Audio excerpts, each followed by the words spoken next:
ডাম্পারের ধাক্কায় যুবকের মৃত্যু, পথ অবরোধ, বিক্ষোভ স্থানীয়দের। ঘটনাটি লাউদোয়া থানার সরপি মোড়ের। ঘটনাস্থলে লাউদোয়া থানার পুলিশ এসে পরিস্থিতি সামাল দেয়। স্থানীয় সূত্রে জানা যায়, রাস্তা পারাপারের সময় একটি ডাম্পার তাকে সজোরে ধাক্কা মারলে ঘটনাস্থলে মৃত্যু হয় যুবকের। নাম পরিতোষ রুইদাস, বয়স 22। দুর্ঘটনার খবর জানাজানি হতেই ভিড় জমায় প্রচুর মানুষ। ক্ষতিপূরণ ও যান নিয়ন্ত্রণের দাবিতে রাস্তা অবরোধ করে বিক্ষোভ দেখায় স্থানীয়রা। প্রায় 1.5 থেকে 2 ঘন্টা চলে এই অবরোধ। খবর পেয়ে ঘটনাস্থলে ছুটে আসেন পাণ্ডবেশ্বরের বিধায়ক নরেন্দ্রনাথ চক্রবর্তী। দীর্ঘক্ষণ পরে তাদের মধ্যস্থতায় পরিস্থিতি স্বাভাবিক হয়। অবরোধ ওঠার পর মৃতদেহ উদ্ধার করে থানায় নিয়ে যায় পুলিশ।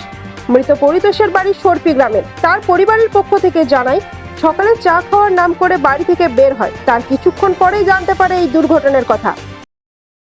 সকালে চা খেতে গিয়ে খালাস মেরে দিয়েছি, গাড়ি ড্রাইভার ছিল না তো, আর ড্রাইভারকে ধরতে গিয়েছে, খালাসকে ধরতে গিয়েছিলাম, খালাস পুলিশ ধরে চলে গেলো ড্রাইভারকে। আমরা একটা বিচার চাইছি, তবে পরিবার ঠিক থাকে, পরিবার ঠিক সময় দেখাশোনা করা হয়। প্রশাসন এসেছিল, সেটা বলেও গিয়েছি, সেটাতে রাজি হয়েছি আমি। নাম সন্তোষ ছেলে মেয়ে চা খেতে গিয়েছিল সকালে উঠে, তারপর 6টা সাড়ে 6টার ঘরে এলো। ঘরে এসে গরুটা বার করলো, বার করে পরে আমাকে ঘুম থেকে উঠালো, বলে 7টা বেজে গেছে, তুই উঠে যা।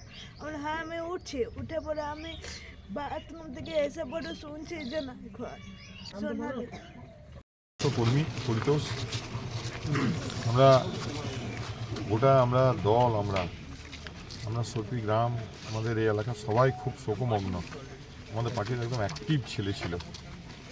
হ্যাঁ, এটা ওর রাস্তাতে দাঁড়িয়ে ছিল, চা খেতে গেছিল সকালবেলায়। ওর উপর একটা আয়রন ওর বোঝায় গাড়ি, ডাম্পার রান্নাঘর করে দেয়, স্পট ডেথ হয়ে যায়।